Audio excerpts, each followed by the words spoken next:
Lep pozdrav vsem skupaj. No, jaz bom na kratko predstavila epidemiološko situacijo gripe in pa drugih akutnih okužb dihal v trenutno situacijo. Zdaj lahko rečemo, da kroženje virusov, ki povzročajo okužbe dihal, je še vedno intenzivno.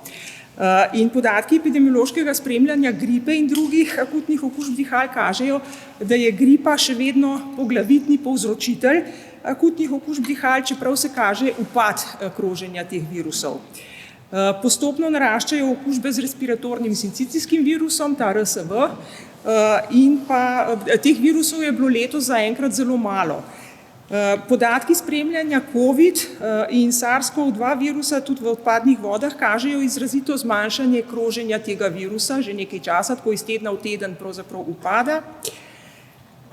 No in tako letošnja oziroma ta zadnja sezona gripe se je začela 4 tedne prej kot običajno.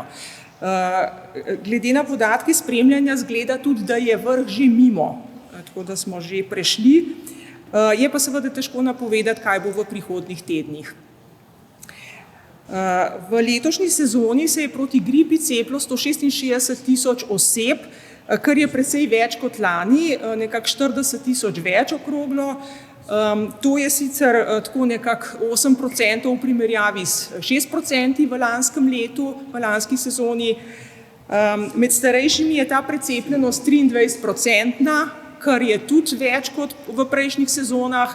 V prejšnji recimo je bilo 20%, 23% je sicer kar v redu, ampak bistveno premalo glede na te meje Svetovne zdravstvene organizacije, ki jo priporočajo za kronične bolnike oziroma rizične skupine, to se pravi starejši in kronični bolniki, ki naj bi bila, skratka ta precepljenost naj bi bila 75% in več. No, se moramo reči, da malo držav to tako visoko precepljenost dosega, ampak nekatere, predvsem skandinavske ali pa kakšna UK pa to dosega. Zdaj, glede na to, da je gripa še vedno prevladujoč povzročitelj akutnih okužb dihal, je cepljenje proti gripi še vedno smiselno. Cepljenje se posebej priporoča tistim skupinam, ki so posebej ogrožene, to se pravi, pri katerih je potek gripe lahko težji oziroma lahko poteka z zapletom, to so starejši kronični bolniki, nosečnice in pa dojenčki, majhni otroci, pa tudi osebe z izrazito prekomerno telesno težo. Zdaj, ker se gripa pri starejših pogosto zaplete z pnevmokokno pljučnico, je seveda zelo priporočljivo, da opravijo te skupine, ki imajo tveganje za težji potek ali pa skratka, ki so bolj nagnjene k temu, to se pravi, to so spet kronični bolniki in starejši, da opravijo tudi cepljenje proti pnevmokoknim okužbam. In to z 20-valentnim pnevmokoknim cepivom. To je to cepivo, ki je od septembra lani na voljo v breme obveznega zdravstvenega zavarovanja za vse starejše in za vse kronične bolnike. Naj pa poudarim, da v tem primeru gre za enkratno cepljenje in ne za tako kot cepljenje proti gripi vsako leto. Tako da to je pa en odmerek dovolj za stalno zaščito zaenkrat. Zdaj, v prihodnjih tednih lahko pričakujemo porast okužb z respiratornim sincicijskim virusom. Zdaj, ta virus je nevaren predvsem za dojenčke, majhne otroke in pa za starejše odrasle, saj pri njih lahko poteka težje oziroma predvsem pri otrocih s tem težjim potekom spodnjih okužb oziroma z okužbo spodnjih dihal, no, kar seveda lahko zahteva zdravljenje v bolnišnici. In zdaj nosečnice te dojenčke svoje lahko zavarujejo tako, da se med nosečnostjo cepijo, s tem se je nekako dojenček zavarovan nekje do 6. meseca starosti. Takrat je tudi najbolj dovzeten za take okužbe oziroma je najbolj nevarno, če zboli za tako okužbo v tem obdobju. Cepljenje proti RSV se pa svetuje tudi starejšim od 60 let, za njih je to cepljenje zaenkrat samoplačniško, medtem ko za nosečnice se lahko cepijo v breme obveznega zdravstvenega zavarovanja. Poleg cepljenja seveda na NIJZ priporočamo tudi druge ukrepe, ki pomagajo, da čim nekako lažje prebrodimo to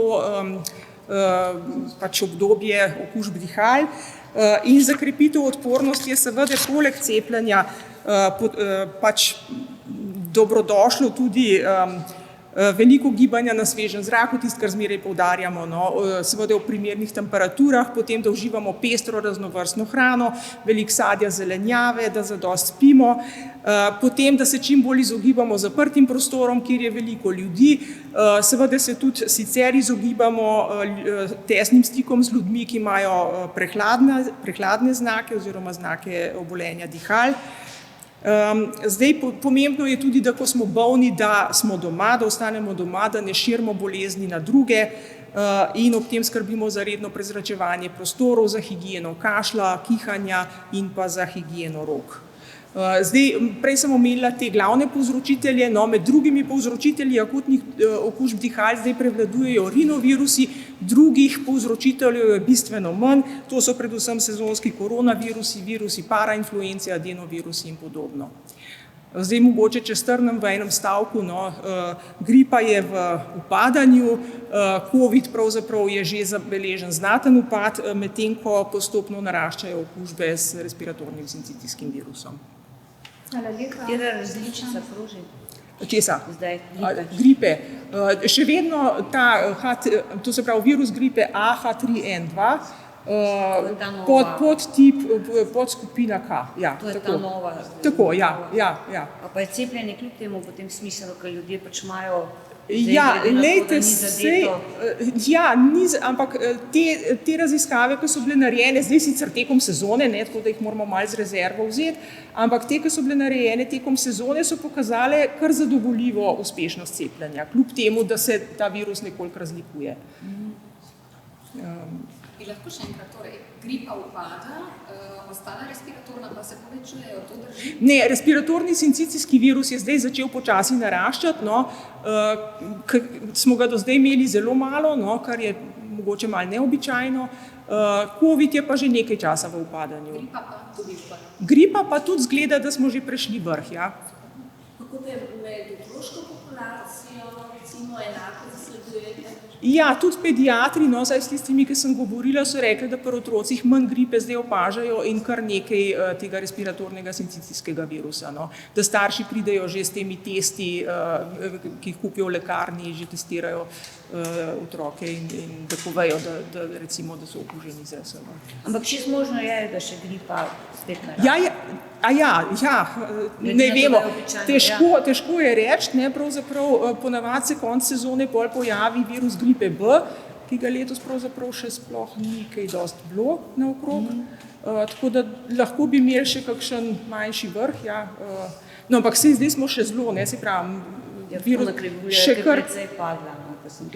Ja, ampak zdaj težko, a veste, zdaj tako, no, padlo je tudi zato, ker je bilo, zdaj so bili prazniki, ne, in je bilo teh obiskov bistveno manj, tako da zdaj še težko rečemo, mislim, tako je treba še malo previdno interpretirati podatke, no.